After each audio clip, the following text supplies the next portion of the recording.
Jake Morrison stared at the screen in front of him. The coffee in his cup had gone cold hours ago, but he didn't care. Something was out there in the dark, and his sensors had picked it up. The Wanderer drifted through space at a steady pace. It wasn't much of a ship. The hull had patches on patches, and half the systems ran on hope more than anything else. But it was his, and it kept him alive while he searched for salvage in the outer reaches of known space. The distress beacon was weak. Most people would have missed it. Most people would have reported it and moved on.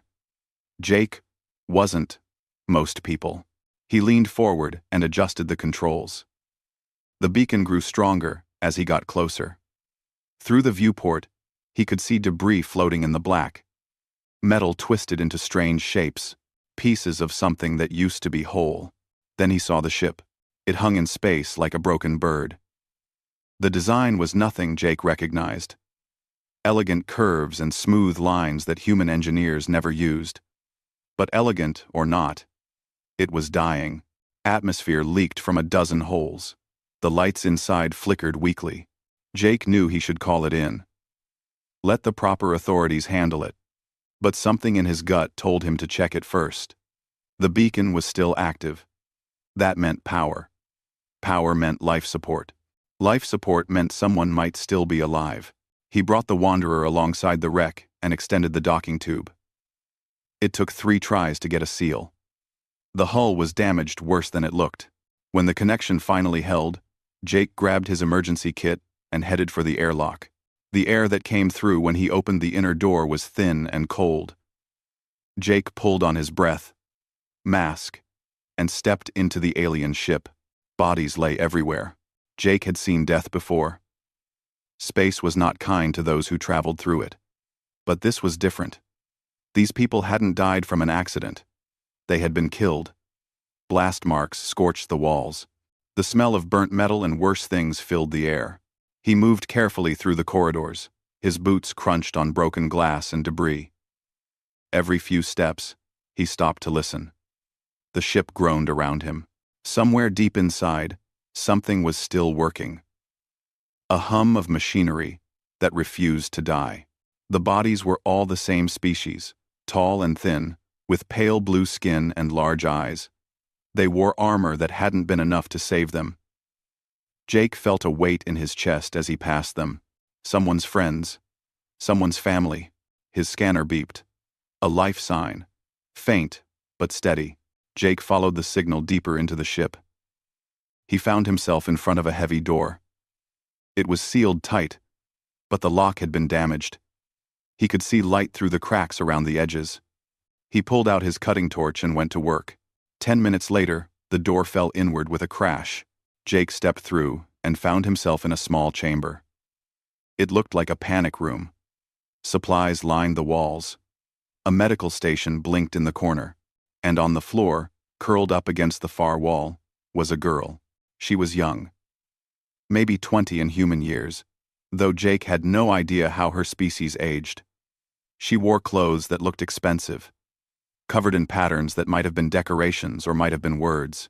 Her blue skin was darker than the others he had seen, almost purple in the dim light. Blood matted her silver hair. Her eyes snapped open when she heard him. They were golden, like coins catching sunlight. For a moment, they just stared at each other. Then she screamed. Jake held up his hands. "Hey! Hey! It's okay! I'm not going to hurt you!" She pressed herself against the wall. Her hands shook as she reached for something on her belt. A weapon, maybe. But her fingers wouldn't work right. She was too weak. Jake set down his tools and took off his helmet. He wanted her to see his face, to see that he meant no harm. "My name is Jake," he said slowly. "I'm human. I picked up your distress signal. I'm here to help." She stared at him. Her golden eyes moved over his face, his hands, his body. She had never seen a human before. He could tell from the confusion in her expression. Jake pointed at himself. "Jake." Then he pointed at her and raised his eyebrows. She watched him for a long moment. Then, in a voice barely above a whisper. She spoke. The words meant nothing to him, a language he had never heard. But the tone was clear. She was asking who he was, what he wanted. Jake pulled out his scanner and showed it to her. The screen displayed her vital signs. Not good, but stable. He pointed at the red indicators and made a concerned face. Then, he pointed at his medical kit. Understanding crossed her features. She nodded slowly. Jake moved toward her carefully. Each step was slow and obvious. When he knelt beside her, she flinched, but didn't pull away. Up close, he could see the injuries. A deep cut on her head, burns on her arms, bruises everywhere. He worked quickly. The medical supplies in his kit weren't made for her species, but biology was biology. Wounds needed to be closed. Burns needed to be treated. He did what he could. She watched him the entire time. Those golden eyes never left his face. Jake talked to her as he worked. It didn't matter that she couldn't understand. The sound of a calm voice helped. He had learned that a long time ago. "You're going to be okay," he said. "Whatever happened here, it's over. You're safe now." When he finished, she looked better.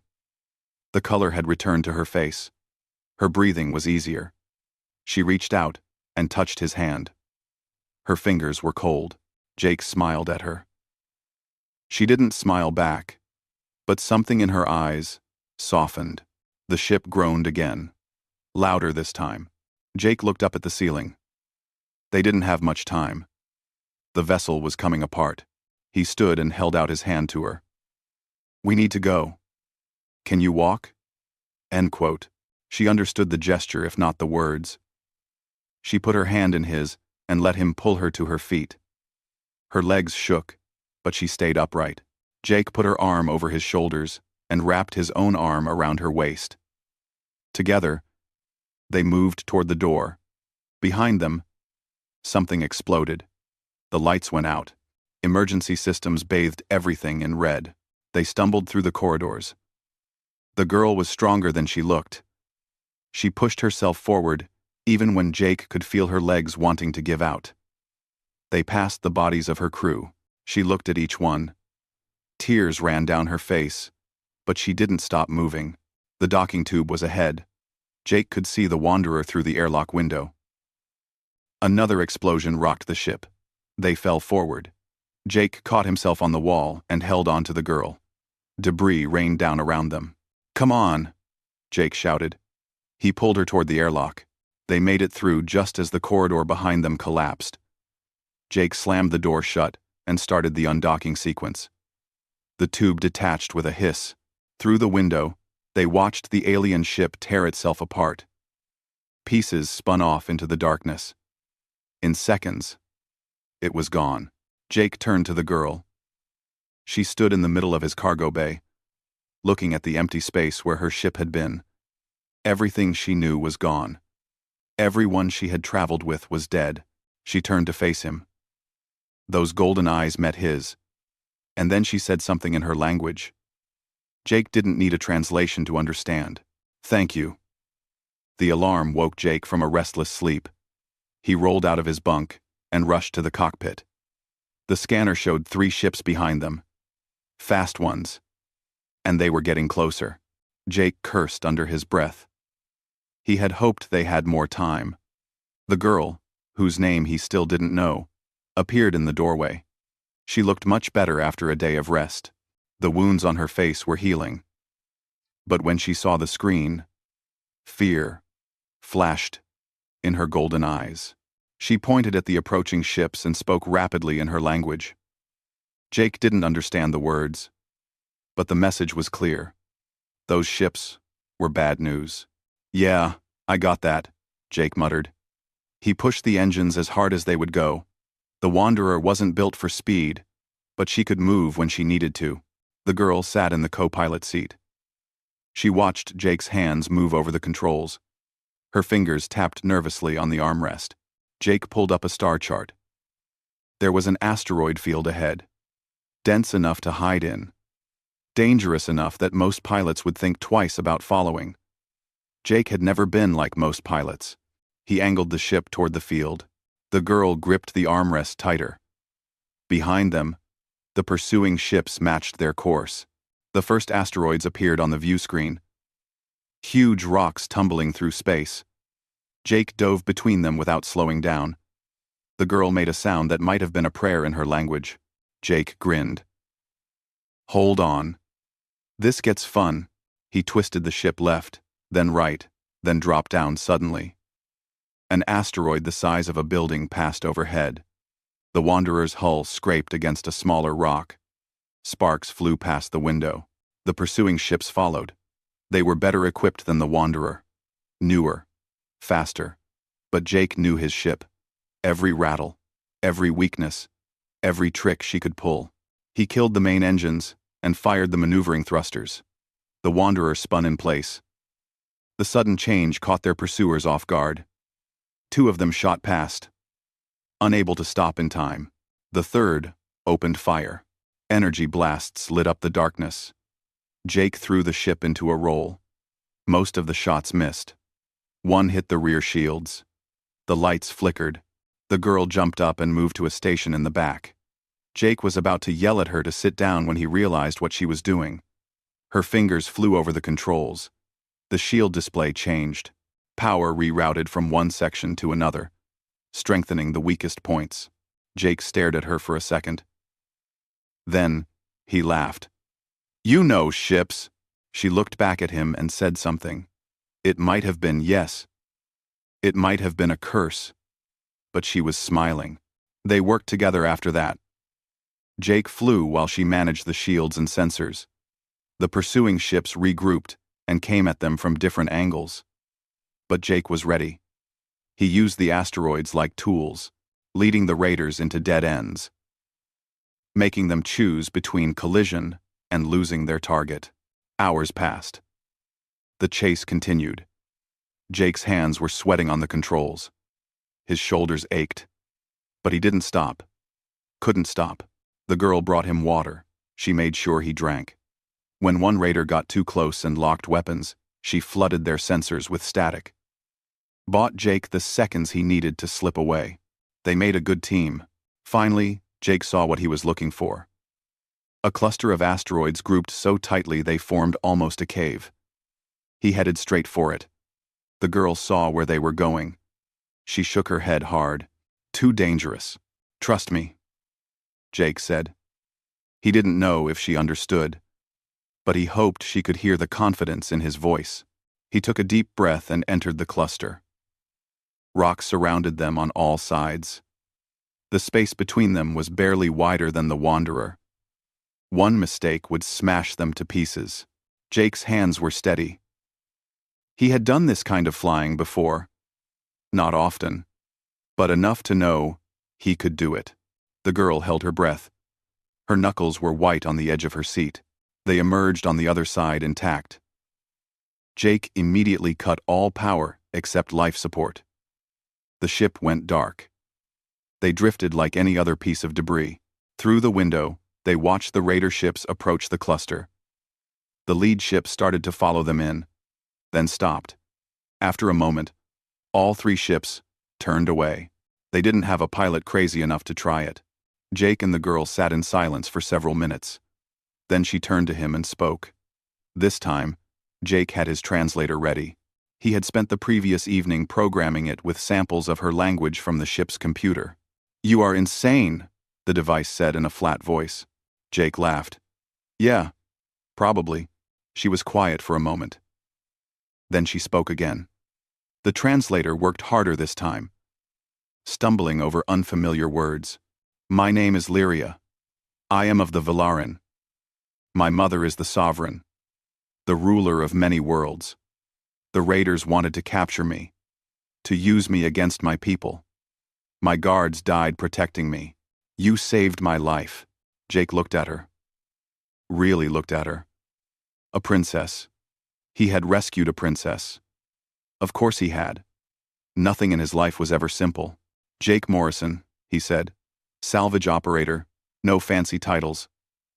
"And you're welcome." Lyria smiled. It was a real smile this time. You are a strange human, Jake Morrison. You're the first alien who's told me that. He paused. Well, the first alien I've actually talked to. They stayed hidden for 2 more hours. When Jake was sure the raiders were gone, he brought the systems back online. They needed to get out of this sector. Get somewhere safe. Rapplins. Where do we go? Jake asked. Lyria pulled up a star chart. She pointed to a region far from where they were. My home. The sovereignty. My mother will be searching for me. We must tell her I am alive. Jake plotted the course. It would take weeks with the Wanderer's speed. But they would make it.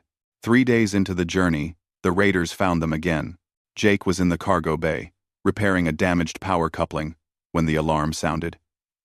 He ran to the cockpit. Lyria was already there. Her face pale. They must have tracked us, she said. They are faster now. More ships. Jake counted 5 signals on the scanner. His stomach dropped. 5 was too many. Even for him, but he had to try. The chase began again. This time, there were no asteroid fields nearby. No places to hide. Just open space and ships that wanted them dead or captured. Jake pushed the engines past their safe limits. The Wanderer screamed in protest. Lyria worked the shields, but they were already weak from the earlier fight. A blast hit them hard. The ship lurched. Jake fought to keep control. Another hit. Then another. Shields failing. Lyria shouted. Jake saw one raider moving to block their path. If they continued this course, they would fly right into its weapons range. He had one chance. One move that might work. He angled toward the raider instead of away. Full speed. What are you doing? Lyria asked. Something stupid, Jake said. At the last second, he cut the main engines and fired all thrusters on one side. The Wanderer spun like a wheel. They rotated around the raider ship, using it as a shield against the others, but they were too close. Way too close. The raider's hull scraped against theirs. Metal shrieked. An explosion rocked the cargo bay, and then they were through. Past the raiders, Jake fired the engines again and ran. Lyria was shouting at him. Jake turned to see what was wrong. That's when he saw the piece of metal sticking out of his side. He looked down at it, confused. When did that happen? Jake. Lyria was beside him now, her hands pressed against the wound. Oh, Jake said. His voice sounded far away. That's not good. The world started to spin. He could hear Lyria calling his name. Feel her hands trying to stop the bleeding. The controls were right in front of him. He just needed to stay conscious. Just a little longer. His hands moved on their own. Muscle memory. He set the autopilot. Activated the FTL drive. They jumped to hyperspace, with the raiders still behind them. Then Jake let the darkness take him. When he woke up, he was in his bunk. The wound in his side was bandaged. It hurt, but it was manageable. He tried to sit up. Lyria appeared immediately. She pushed him back down gently but firmly. Do not move, she said. The translator was clipped to her collar now. You lost much blood. You need rest. The raiders? We lost them in hyperspace. We are safe. She looked at him with those golden eyes. You were injured because you protected me. Again. We have our date arning doc. Our date our doc. Again, Jake managed a weak smile. Part of the job. This is not your job, Lyria said quietly. You owe me nothing. Yet you risk everything. She touched his hand. Why? Jake thought about it. Because it's the right thing to do. Lyria stared at him for a long moment. Then she did something that surprised him. She bowed her head. A gesture of deep respect. My mother must meet you, she said. She must know the human who saved her daughter. The journey to sovereignty space took 3 weeks. 3 weeks in a small ship with limited supplies and even more limited entertainment. Jake recovered from his injury slowly. Lyria made sure he rested and ate properly. She was surprisingly bossy for someone he had rescued. They talked to pass the time. The translator got better as it learned more of both their languages. Soon, they could have real conversations. Lyria asked about Earth, about humanity. Jake told her what he knew. The history of wars and peace. The struggle to reach space. The discovery that they were not alone in the universe. "Your people fight much," Lyria observed one evening. They were sitting in the cockpit, watching stars stream past in hyperspace. Jake nodded. "Yeah, we do. But we also help each other. When things get really bad, humans come together. It's strange like that. We can do. The galaxy sees humans as young, new, not important yet." She looked at him. "But you do not act like a young species." "What do you mean?" "You do not fear. You do not hesitate. When you found me, you did not think about danger or cost. You just acted." She paused. "That is not how young species behave. They are careful. They worry about rules and what others think." Jake shrugged. "Maybe we're just too dumb to be careful." Lyria laughed. It was a sound like bells. "No, not dumb. Brave. There is a difference." Jake showed her human music. She was fascinated by it, the variety, the emotion in every song. Her people had music too, but it was formal, structured. Human music was wild in comparison. She especially liked the old songs, the ones from before space travel. Songs about love and loss and hope. She listened to them for hours. "Your people feel deeply," she said. "Every song is full of emotion, raw and honest." "Is that bad?" "No," she smiled. "It is beautiful." In return, Lyria taught Jake about the Velarin. They were an old species. They had traveled the stars for thousands of years, before humans even invented writing. Their empire, the sovereignty, covered hundreds of worlds.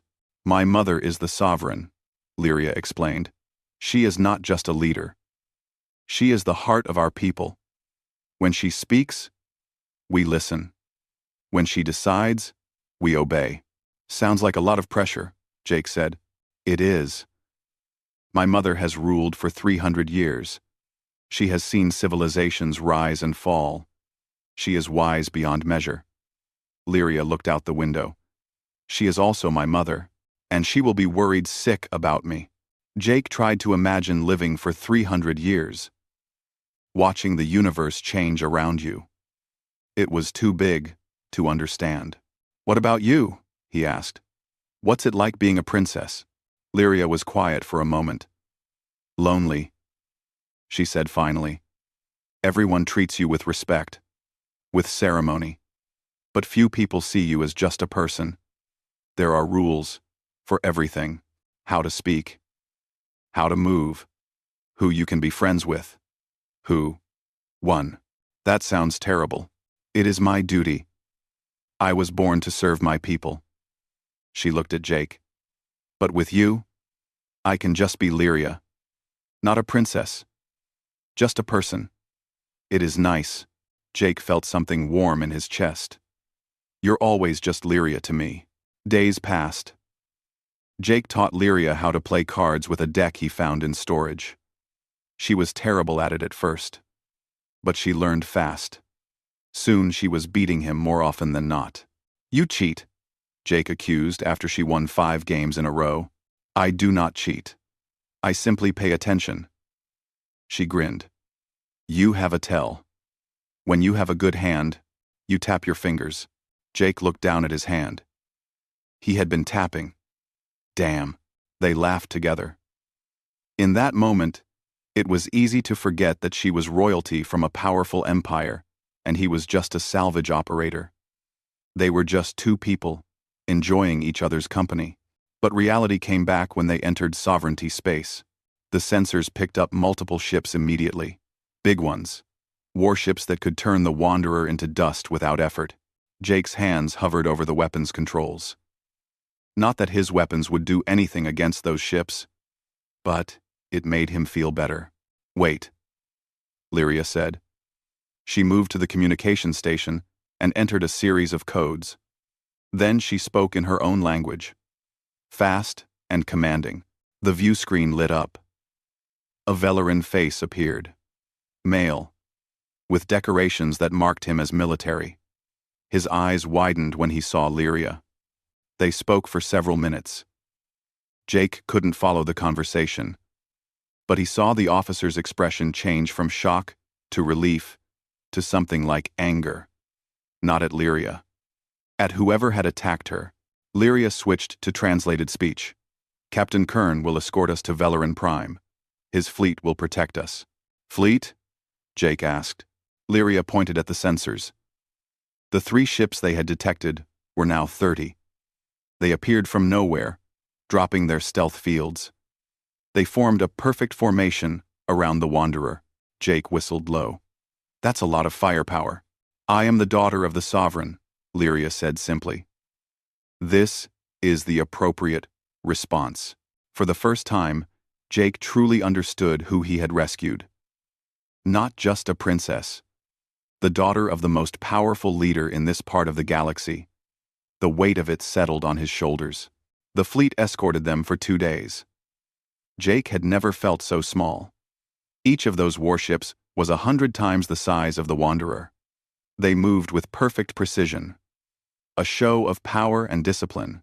Finally, they arrived at Velarin Prime. Jake had seen pictures of alien worlds before, images from probes and distant scans. Nothing prepared him for this. The planet glowed like a jewel, blue and green and white, but surrounding it were structures that defied description, orbital habitats that could hold millions, shipyards where vessels larger than cities were being built, defense platforms that could crack a moon. This is your home? Jake asked, his voice barely above a whisper. Yes, Lyria stood beside him at the window. This is the heart of the sovereignty. As they descended toward the planet, Jake saw more wonders. Cities that blended nature and technology. Gardens floating in the sky. Buildings that looked like they were made of light. The Wanderer landed at a private spaceport. Through the window, Jake could see hundreds of Velarin waiting. Soldiers in formation. Officials in ceremonial robes. And at the front, a group that radiated importance. The Royal Guard, Lyria said. And my sisters. They came to meet us. Rate. Jake felt his stomach twist. Maybe I should stay on the ship. Lyria turned to him. She took his hand. Jake Morrison. You saved my life. You protected me when no one else could. You brought me home. You will not hide now. I'm just a salvage operator. No. Her golden eyes were fierce. You are the human who saved a princess. You are my friend, and you will meet my mother with your head held high. The boarding ramp lowered. Lyria stepped out first. The gathered crowd dropped to one knee. All of them. Hundreds of people, kneeling for this young woman. Lyria spoke in her language. Her voice carried across the spaceport. When she finished, everyone stood. They looked at Jake with a mixture of curiosity and respect. One of the Velarin women stepped forward. She looked like Lyria, but older. Her eyes were the same gold, but they held a depth that spoke of years. She and Lyria embraced. Tears ran down both their faces. When they separated, the woman looked at Jake. You must be Jake Morrison, she said through a translator. I am Kira, eldest daughter of the Sovereign. My sister has told us much about you. Jake bowed, unsure of what else to do. It's an honor. The honor is ours. You saved our Lyria when all seemed lost. The sovereignty does not forget such things. Kira smiled. Come. You must be tired. We have prepared quarters for you, and tomorrow, you will meet our mother. Jake felt his heart race. Tomorrow. He would meet the Sovereign tomorrow. Lyria squeezed his hand. Do not worry. She will love you. Jake wanted to believe her. But as he looked at the palace in the distance, A structure so grand it seemed to touch the sky. He couldn't help but feel like he was walking into something far bigger than himself. He was just Jake Morrison, a human salvage operator with a ship held together by spare parts and stubbornness. Tomorrow, he would meet the ruler of hundreds of worlds. What could possibly go wrong? The quarters they gave Jake were larger than his entire ship. The bed alone could fit 4 people. The walls seemed to be made of living crystal that glowed softly with inner light. Through the window, he could see gardens that defied gravity, floating in the air with waterfalls running upward. Jake sat on the edge of the bed and felt completely out of place. A soft chime announced a visitor. The door opened before Jake could respond. A Velarin male entered, dressed in formal robes. He carried a data pad and wore an expression that suggested he dealt with problems for a living. Jake Morrison, the man said. His translator was much better than the one Jake had used. I am Vorin, Chief of Protocol. I am here to prepare you for your audience with the Sovereign. Right now? Jake asked. I thought that was tomorrow. The preparation is now. The audience is tomorrow. Vorin gestured to a chair. Please sit. We have much to discuss. For the next 2 hours, Vorin explained the proper way to meet the Sovereign, how to bow, when to speak, what topics to avoid. The list seemed endless. You must not turn your back on the Sovereign, Vorin said. When you leave, you walk backward until you reach the door. Walk backward? Jake repeated. Try not to trip. Vorin made a note on his pad. The Sovereign understands you are human and will make allowances, but you must show proper respect. Jake's head was spinning. There were rules for everything. How to hold his hands, where to look, even how to breathe. Seemed to have protocol attached to it.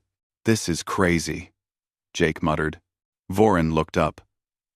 The Sovereign is the heart of our people. Meeting her is the highest honor most Velarin will ever receive. For an outsider, it is unprecedented. You must do this correctly. What if I mess up? Then you will embarrass yourself, your species, and Princess Lyria, who vouched for you. Vorin's expression softened slightly. But I do not think you will fail. The princess speaks highly of you. She says, you do not give up. Jake took a deep breath. Okay. Let's go through it again. They practiced until Jake's legs ached from bowing. Vorin was patient, but demanding. Every movement had to be perfect. Every word had to be chosen with care. When Vorin finally left, Jake collapsed on the bed. He stared at the ceiling and wondered what he had gotten himself into. A different chime woke him the next morning. Attendants entered with breakfast and clothes. The outfit they brought was simple but elegant. Dark blue fabric that felt like silk but stronger. It fit perfectly, which made Jake wonder how they had gotten his measurements. He ate alone. The food was strange but good. Fruits that tasted like honey. Bread that was somehow both soft and crunchy. He missed coffee, but the drink they provided was close enough. After breakfast, Vorin returned. He looked Jake over and nodded approval. You look acceptable. Now we wait. Wait for what? Princess Lyria must complete her medical examinations and debriefing. The Sovereign must hear her account of what happened. Then, if she wishes, she will summon you. If she wishes? Jake felt cold. What if she doesn't want to meet me? Vorin's expression was unreadable. Then you will be thanked, given a generous reward, and sent home.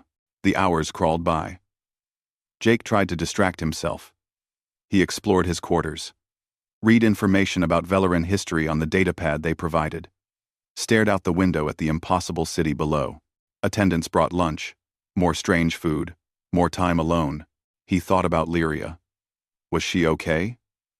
The medical exams would show she was healing. But what about everything else? She had watched her guards die. Been hunted across space. Nearly died multiple times. Jake knew what trauma looked like. He had his own scars from years of dangerous salvage work.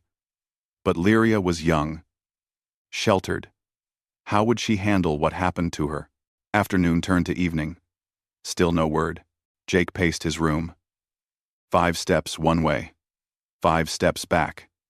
The crystal walls seemed to close in on him.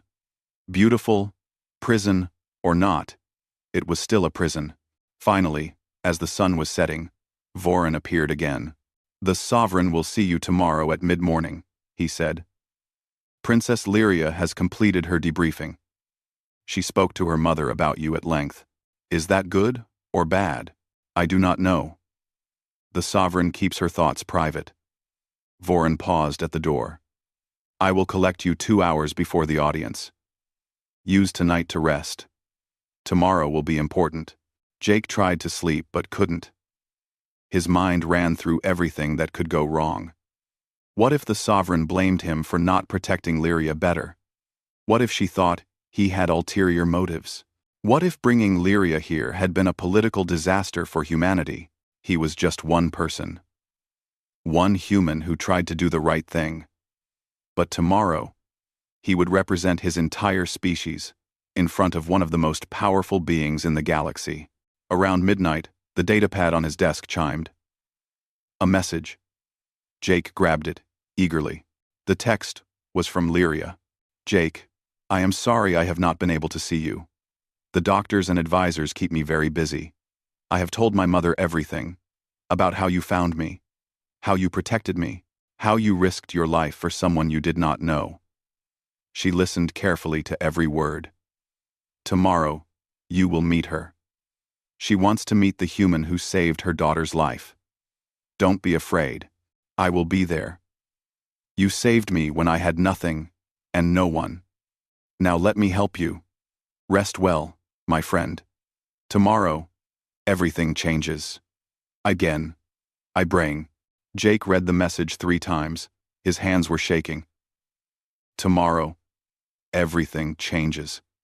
What did that mean? He set the pad down and looked out the window. The city glowed in the darkness. Millions of Velarin going about their lives. None of them knew about the human in the palace. The salvage operator who somehow ended up at the center of events far beyond his understanding. Jake thought about his old life. The lonely days, searching for salvage. The quiet nights in hyperspace. It wasn't exciting, but it was safe. Simple. That life was gone now. The moment he decided to investigate that distress signal, everything changed. He could have ignored it, could have reported it, and moved on. But he hadn't, and now he was here. Was it worth it? Looking back at everything that happened, Jake remembered Lyria's face when he first found her. The terror in her eyes. The moment she realized he was there to help. The smile she gave him when she finally felt safe. Yeah, it was worth it. He went to bed and, surprisingly, fell asleep almost immediately. Morning came too fast. Attendants woke him early. They helped him bathe and dress. The clothes they provided were even nicer than yesterday. Deep blue, with silver threads that caught the light. Vorin arrived exactly 2 hours before the audience. He looked Jake over with a critical eye, made him practice the bow one more time, adjusted his collar twice. "Remember," Vorin said as they walked through the palace corridors. "Speak clearly. Answer honestly. Show respect, but not fear. The Sovereign values truth above all else." The corridors were empty. Everyone had been cleared from their path. Their footsteps echoed on floors that seemed to be made of polished starlight. They reached a massive door. Guards stood on either side. They wore armor that made them look like living statues. Their faces were hidden behind helmets. But Jake could feel their eyes on him. Vorin stopped. "Beyond this door is the throne room. The Sovereign waits inside with her court. When the doors open, you will walk to the center of the room and bow. Wait for the Sovereign to acknowledge you. Do you understand?" Jake nodded. His mouth was dry. "Good luck, Jake Morrison." Vorin stepped aside. The doors began to open. Light spilled through the widening gap. Jake heard voices. Hundreds of voices going silent as the doors revealed him. He took a deep breath. Time to meet the Sovereign. Time to see if saving one person could change the fate of two civilizations. Jake stepped through the doors. The throne room was the most beautiful thing Jake had ever seen. The ceiling stretched so high it seemed to touch the clouds. Light came from everywhere and nowhere at once. Pillars of crystal rose from the floor like frozen waterfalls. And everywhere, there were people. Hundreds of Velarin filled the chamber. They wore robes of every color. Decorations that marked rank and position covered their clothes. They all turned to watch as Jake walked forward. His boots echoed on the floor. Each step felt like it took forever. Jake kept his eyes forward, just like Vorin taught him. Don't look around. Don't show fear. Walk with purpose. At the far end of the room, the throne sat on a raised platform. It seemed to be made of light itself, shifting and changing color with each passing moment. And sitting on that throne was the Sovereign. Empress Thalanir was tall, even for a Velarin. Her silver hair fell past her shoulders like a waterfall of moonlight. Her skin was a deeper blue than Lyria's, marked with patterns that Jake realized were not decorations but natural markings that came with age. Her eyes were gold, like her daughter's, but they held the weight of centuries. She watched Jake approach without expression. Her face could have been carved from stone. Jake reached the center of the room and stopped. He bowed, exactly as he had practiced. Deep and respectful. He held it for 3 heartbeats, then straightened. The Sovereign did not speak. The silence stretched. Jake could hear his own breathing, feel the weight of hundreds of eyes on his back. Finally, she spoke. Her voice was clear and strong. The translator in Jake's ear rendered it into English. Jake Morrison of Earth, you stand before the throne of the Velarin sovereignty. You have been brought here to account for your actions. Speak true and be heard. An official stepped forward. He read from a document. The words detailed everything. How Jake found the wreckage. How he saved Lyria. The chase through space. The injuries. The long journey home. Through it all, the Sovereign watched Jake. Her expression never changed. Jake couldn't tell what she was thinking. If she was angry, or grateful, or something else entirely. When the official finished, the Sovereign leaned forward slightly. Is this account accurate, Jake Morrison? Yes, Your Majesty. Jake's voice sounded steadier than he felt. Why did you enter the damaged vessel? You could have reported the distress signal and remained safe. Jake thought about lying. About giving some noble reason. But Vorin said the Sovereign valued truth. So, Jake told the truth. I thought someone might still be alive. I had the skills to check. It seemed like the right thing to do. The right thing. The Sovereign repeated the words like she was tasting them. You risked your life for a stranger. For someone not even of your species. Why? With thatted. Why? Because she needed help. Jake met the Sovereign's eyes. Because I could help. That's reason enough. A murmur ran through the crowd. The Sovereign raised one hand, and silence fell instantly. You are either very brave or very foolish human. Probably both, Jake admitted. For the first time, the Sovereign's expression changed. The corner of her mouth moved. Almost a smile. Almost. My daughter speaks highly of you. She says you saved her life multiple times, that you were injured protecting her, that you asked for nothing in return. I didn't do it for a reward. I know. The Sovereign stood. The movement was graceful, like a dancer. That is what makes your actions remarkable. Lokes, she descended from the platform. The court watched in shock. Apparently, this wasn't normal. The Sovereign walked until she stood directly in front of Jake. Up close, he could see she was taller than him by several inches. My advisors tell me humans are a young species, unimportant in the greater galaxy. They say you lack the wisdom of older civilizations. She paused. But you saved my daughter when all her guards could not.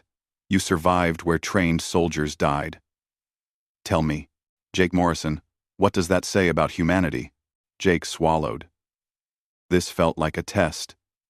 It says we don't give up, even when things look impossible. Especially then. The sovereign studied him for a long moment. Then she turned and walked back to her throne. You may think humans are overlooked, dismissed. But I have studied your species. I know your history, the wars you fought, the challenges you overcame, the way you reach for the stars despite every reason to stay grounded. She sat down. Humanity has something the old civilizations have forgotten. You have fire. Before Jake could respond, a door on the side of the chamber opened. Lyria entered. She wore robes of deep purple and silver. Her hair was styled in an elaborate pattern. She looked every bit the princess she was. But when her eyes found Jake, she smiled. That same warm smile he had seen on the Wanderer. She walked to stand beside her mother's throne. The sovereign reached out and took her hand. My daughter has requested permission to address the court, the sovereign said. I have granted it. Lyria stepped forward. She looked at Jake, then at the assembled crowd. I wish to tell you all what happened to me, she said. Her voice was strong, clear. My ship was attacked. The raiders killed my guards. Every one of them. They died with honor, protecting me. I was alone, in the dark, injured, and afraid. I thought I would die there, that no one would find me, and that I would know. The court was completely silent. Then he came. Lyria pointed at Jake. This human, this stranger. He didn't know who I was. He didn't know what he would gain or lose. He just saw someone who needed help, and he helped. She walked toward Jake. He carried me from the wreckage. He tended my wounds, with supplies not meant for my species. He shared his food and water. When the raiders came, he put himself between me and danger. Again and again. He was hurt because of me. Her voice cracked. He could have died because of me. Lyria stopped in front of Jake. Tears ran down her face. Thank you, she said. Thank you for not giving up on me. Jake's throat was tight. Lyria, you don't need to. Yes, I do. She straightened and turned to face her mother. This is what humans are. Not primitive. Not unimportant. They are people who help when help is needed, who fight when others would flee, who care when caring costs them everything. Lyria walked to her mother's throne. She knelt beside it and looked up at the sovereign. He saved me, Mom. Her voice was barely above a whisper, but in the silent chamber, everyone heard. When I was alone and scared and ready to die, he saved me. Not because of what I am, but because of who he is. The sovereign looked down at her daughter. For the first time, her stone expression cracked. Tears appeared in those ancient gold eyes. She reached down and pulled Lyria into an embrace. My daughter, she whispered. My precious daughter. The court watched as the sovereign held her child. The most powerful woman in the sector, crying with relief and gratitude. When she finally released Lyria, the sovereign stood. She wiped her eyes and looked at Jake. When she spoke, her voice was thick with emotion. Jake Morrison, you gave me back my daughter. There is no treasure in my empire that equals this gift. She descended from the throne again and walked to him. You will always have a home here. When you 18, undescended, you will always be welcome among my people. She did something then that shocked everyone. She took Jake's hands in hers, a gesture of equality, of family. Thank you, she said simply. Thank you for bringing her home. Jake felt his own eyes burning. I'm just glad she's safe. The sovereign smiled. It transformed her face, made her look younger. Just glad. Not seeking reward. Not demanding recognition. She squeezed his hands. You are a good person, Jake Morrison. Your species should be proud to have you as an example. She released his hands and turned to address the court. From this day forward, Jake Morrison is a friend of the sovereignty, and through him, humanity itself is invited to establish formal relations with our empire. Let it be known across all our worlds. The humans have proven themselves worthy of respect. The court erupted in voices, some approving, some confused, all of them talking at once. The sovereign raised her hand for silence. We are done here. Jake Morrison, you will join my family for a private meal. We have much to discuss. D. D. D. D. D. D. The next few hours felt like a dream. Jake sat at a table with the sovereign, Lyria, and Lyria's sisters. They talked and laughed like a normal family. The formality was gone. Here, the sovereign was just a mother who was grateful to have her daughter back. Later, on a balcony overlooking the city, Lyria found Jake alone. How are you? She asked. Jake laughed. Overwhelmed. Confused. Happy. He looked at her. How about you? The same. She stood beside him, looking at the lights below. My mother has offered you many things. A title, land, wealth. I know. It's too much. Is it? Lyria turned to face him. You saved my life. You brought me home. Is any reward too much for that? Jake thought about it. I didn't do it for rewards. I know. That's why you deserve them. She smiled. My mother also suggested something else. She said the sovereignty needs someone who understands both humans and our people. Someone to help build bridges between our civilizations. That sounds like a fancy title for a translator. No. It's a fancy title for an ambassador. Lyria's eyes sparkled. Would you consider it? Staying here? Helping our people learn about each other? Jake looked at the city. At the impossible beauty of it. Then, he looked at Lyria. At this friend he had made in the darkness of space. Yeah, he said. I think I would. Trough. Lyria's smile could have lit up the night. Good. Because I volunteered to work with you. Someone has to make sure you don't accidentally insult anyone important. Jake laughed. Fair enough. They stood together in comfortable silence, watching the city below. Jake thought about his old life. The lonely days in the Wanderer. The endless searching for salvage. That life was gone. In its place was something he never expected. Purpose. Friendship. A chance to matter. All because he answered a distress signal. All because he chose to help someone in need. Hey, Lyria? Jake said. Yes? Thank you. For what? For giving me a reason to be here. He smiled. For being my friend. Lyria took his hand. Always. And in that moment, standing on a balcony on an alien world, Jake Morrison knew he was exactly where he was supposed to be.